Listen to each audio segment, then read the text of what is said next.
For many centuries, these lands were a through passage to Asia. The infamous Scythians, Huns, Wusuns, and Turks showed up here in their times. Then, in one beautiful century, there appeared the next nomads, the Kyrgyz people. Who are they? Where did they come from? Why did they stay and did not go further? Let scientists rack their brains and break their lances over these questions. Personally, I wonder why the memory of the nomadic past still makes these people restless. Why does it determine their contemporary lifestyle, sometimes pretty much settled and tightly tied to their homes, fields, gardens, mountains, and lakes? And what it's like to have nomadic affections in a well-settled 21st century. Kyrgyzstan does not have access to the sea, but it doesn't really need it because Kyrgyzstan has Issyk-Kul, the largest and the deepest lake in the country. There are countless recreation houses and sanatoriums around it. This is the place where our cosmonauts and people in the early Soviet Union went on vacation. Boris Yeltsin, the first president of Russia, was also a welcomed guest in Kyrgyzstan. This is actually a sea, not even close to a lake. Look at the color of the water. It's crystal clear.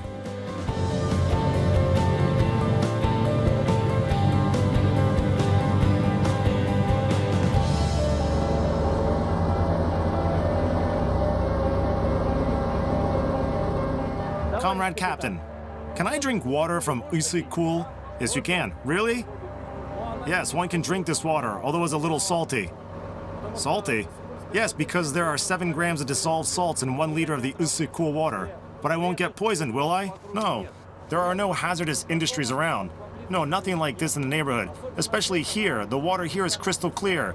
If we pour it in a glass, it will be absolutely transparent. Vladimir Krus has been at sea for 6 years, on the lake. After the training school, he worked as a sailor. Then he finished his further education. And now, he's a captain all the way. He's gaining experience to sail the ocean one fine day. He's on motorboats in summer, and in winter, he builds mooring berths for recreation houses and private owners. When you're on Issyk-Kul, you must try bathing, even when off-season. Below us is 120 meters of crystal clear water, and not a single shark, which I can't help but feel happy about.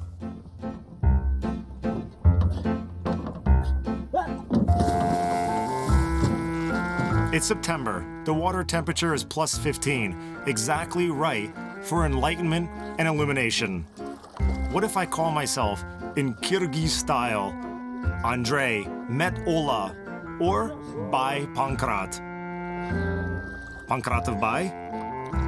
Maybe all at once and all together. Andrei met Bai Ola Pankrat.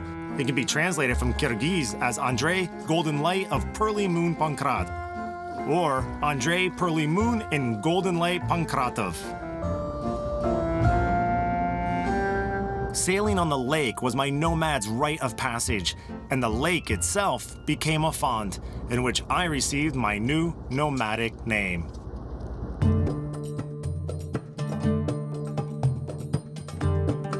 The city of Chalpan Ata sits on the shore of Issyk-Kul, and within this city is another, Ruh Ordo, which means blessed city. This is a unique place not just for Kyrgyzstan, but for all mankind. Its unique character comes from the 5 religions that amalgamated here: Islam, Orthodoxy, Catholicism, Judaism, and Buddhism.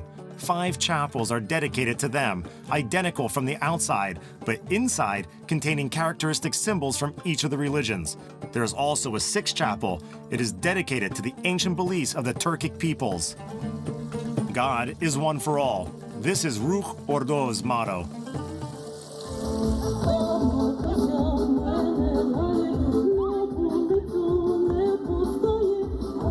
During these sunny days, the first ever World Nomad Games take place in Kyrgyzstan.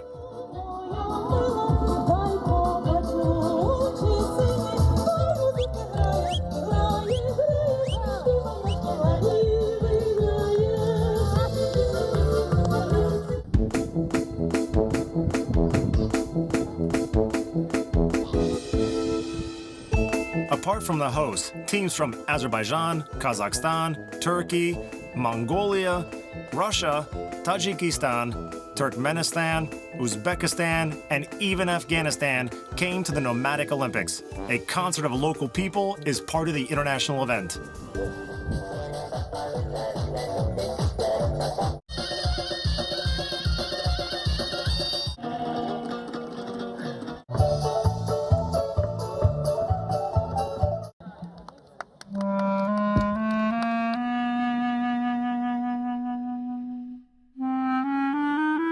What people do you represent? The Uyghurs.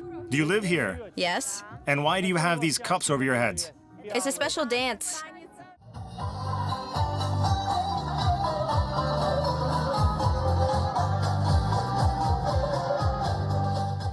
Don't they fall? Are they secured in any way? No, no, no, no. Oops. No, I won't break them. You live here, right? In Kyrgyzstan? Yes. You must like it, of course, huh? Yes. Yes? Uzbeks, Tajiks, Kazakhs, Turgans, Uyghurs, Azerbaijanis, and Turks, Koreans, Russians, Tatars, and Ukrainians live in the country. Everyone found a place. Everyone is happy and gleeful. At least Andrei, met by Ola Pankratov, has not met anyone here who's complained about their bad fortune. May I take a photo with you? Yes, go ahead.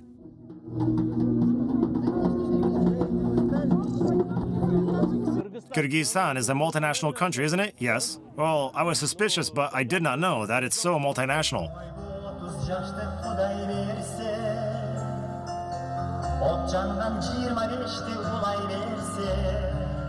Sultan Karimov is a merited artist of the Kyrgyz Republic, an Uyghur, the 16th child in his family. In his brood, there are Uzbeks, Kyrgyz, Kazakhs, Russians, Poles, and even Japanese. He himself is a bright example of fraternity. Like a bird, he can sing in 20 languages. He doesn't know all of them perfectly, but he always looks for someone speaking this or that language and can explain the meaning of the song which Sultan is going to add to his repertoire. He's been on stage since the age of 15. The merited artist of the Kyrgyz Republic, Sultan Karimov.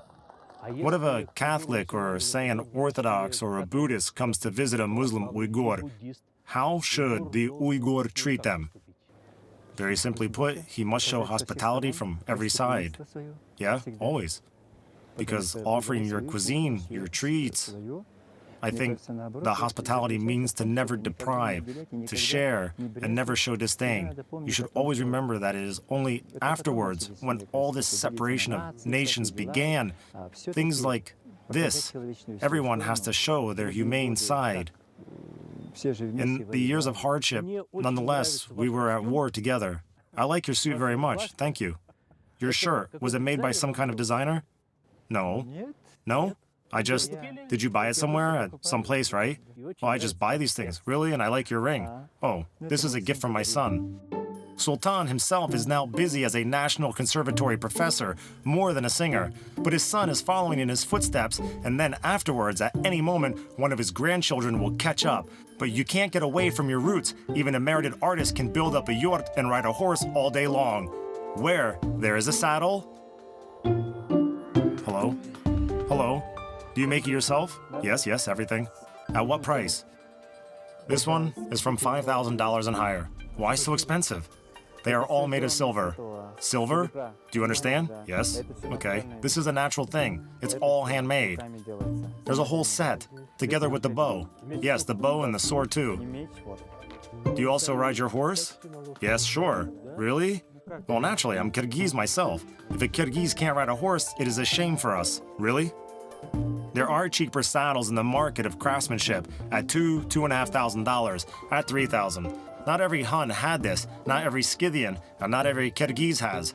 Being a rich nomad is not a business for the poor. However, both of them used to play the same games, which are now included in the program of the Nomadic Olympics. Some of them met by Ola Pankratov sees for the first time. The competitions in Kyrgyz Korgul, sheep rolls, are held in an individual and team scoring separately for women and men. And keep calm and rest assured, nobody's gonna use manure here. It was substituted with chuck stones long ago. The game lasts for 1 hour. The judges became my coaches for a while and initiated me into the mystery of this ingenious game. The whites start just like in chess. May I now explain to you the essence of the game, why he started from over there and not from here? Because everyone's formed around here already. The even row. You've done tens when he's through already. Here will be an odd number. You can move from here and form an even number here, an even succession. And then you can win twice. That means I need to count now, right? The goal of the game is to score as many Korguls as possible, over 81. It is assumed that this game was brought as Islam expanded along the Silk Road.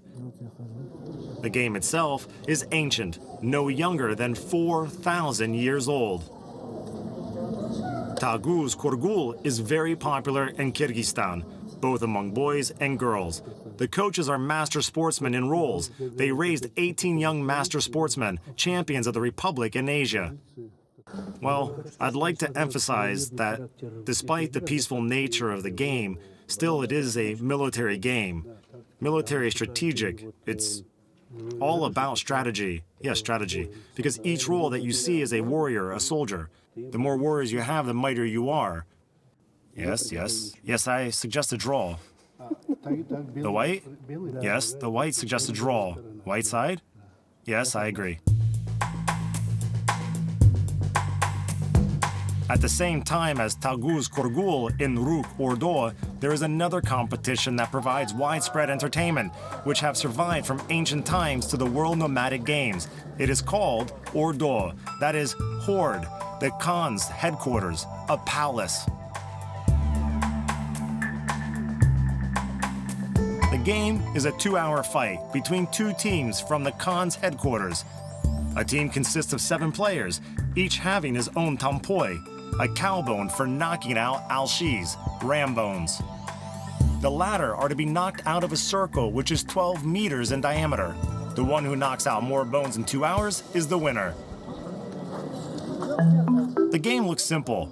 You sling a tampoi and knock alshis out of the circle. But to sling you need skills too, not to mention being able to knock the alshis out. I've counted 9 variations of tampoi hits on the alshis.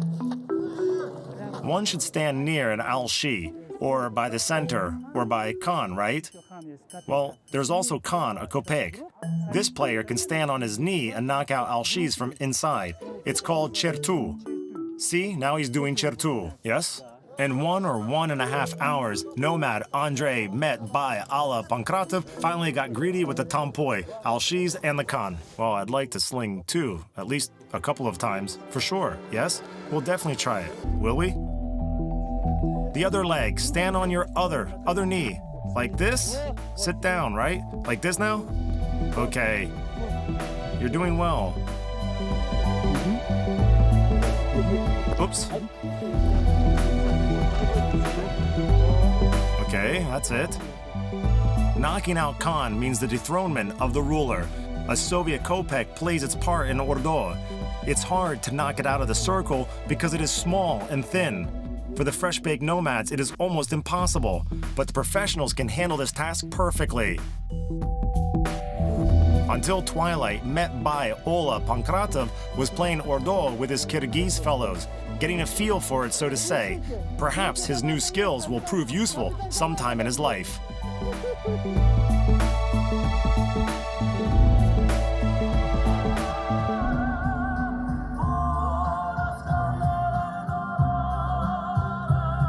This is not France, not Paris, not Italy, not Milan, not Tokyo, not New York, not even Moscow.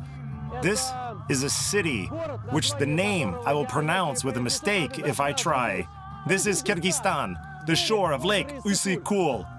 Just like that.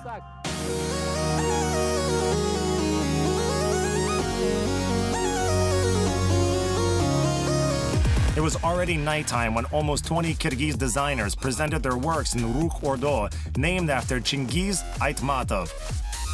Many works were inspired by the nomadic past and present Kyrgyzstan, and it seemed that they were purposely created for displaying at nomadic games.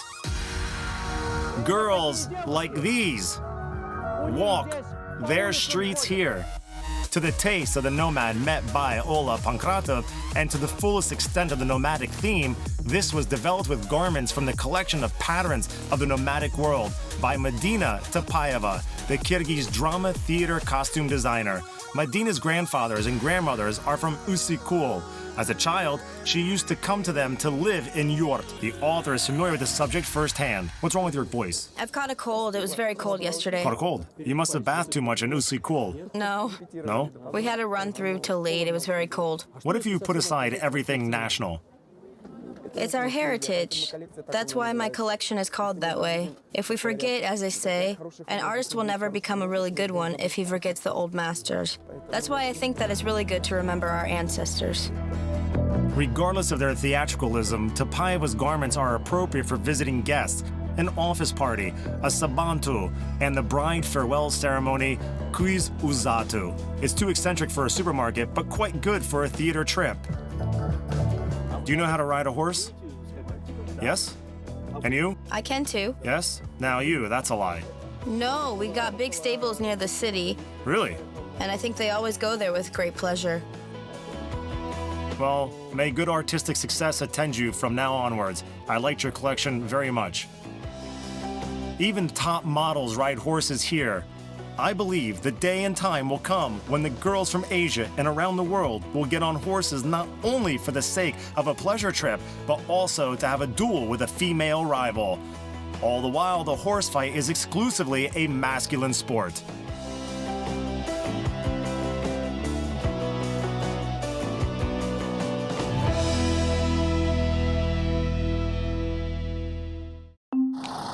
The village of Kum-Arik, near Bishkek. Today, Nurlan Moldakulov, an outstanding wrestler, is seen off to the nomadic games. Let us say goodbye to. Hello, Andre. Hello. How was your travel? Good, thank you. How are you doing and feeling? Oh, very good. Pretty okay. A great many people are at your place. Yep, the guests have come. Yeah? I've come from the town today.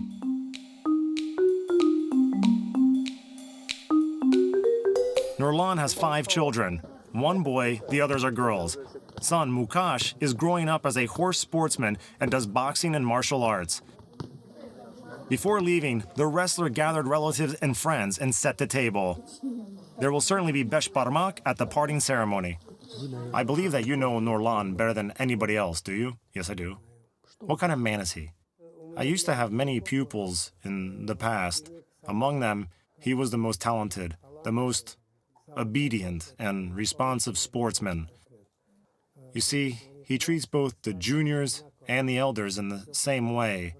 His genial manners attract people to him, and I think this is what makes him the nicest person in our region, and the village, and even in Kyrgyzstan. Here comes Besh Barmak. Nurlan has been into elite sports since the beginning of the 90s. He is a multiple champion of Kyrgyzstan in Enish, a horseback wrestling. He has not been defeated in 20 years, touch wood. Nurlan's first coach, Araz Bek, parts the most gourmet piece of mutton, the head. That's ear. For whom did you cut it? For my grandson. For obedience. So it's for a reason, right?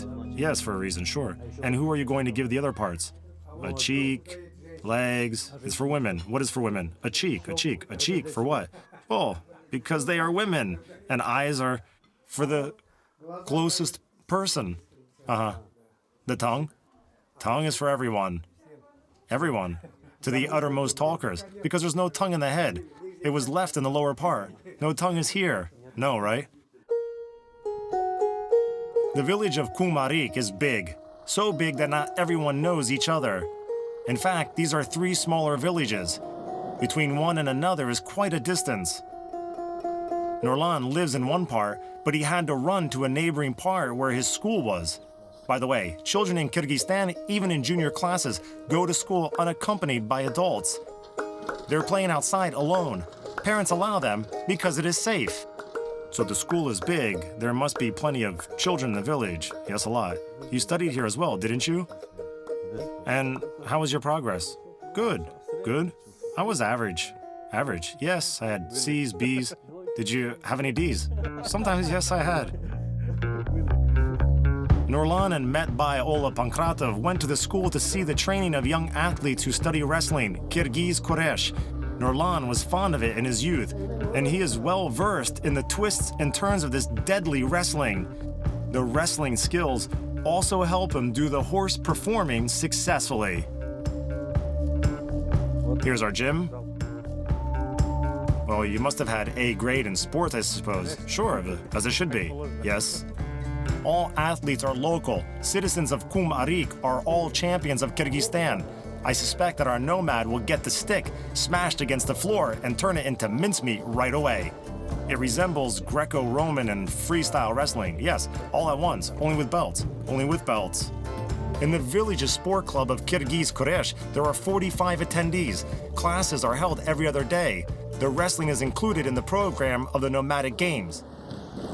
A fight lasts for 5 minutes. You get 2 points for throwing on one side or on the back while dropping the thrower. A point for throwing on the belly, for the opponent leaving the mat, or for taking both hands off the belt.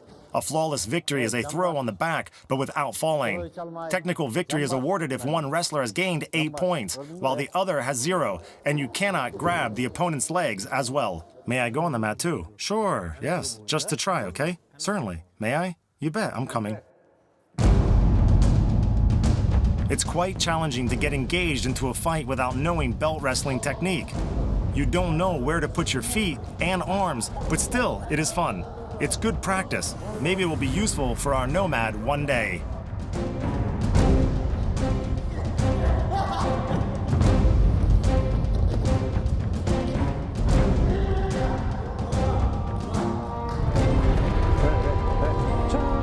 That's it. Russia won. No. Yes. You want some more? Okay, all right. Here, guests always win. Russia wins 3-1.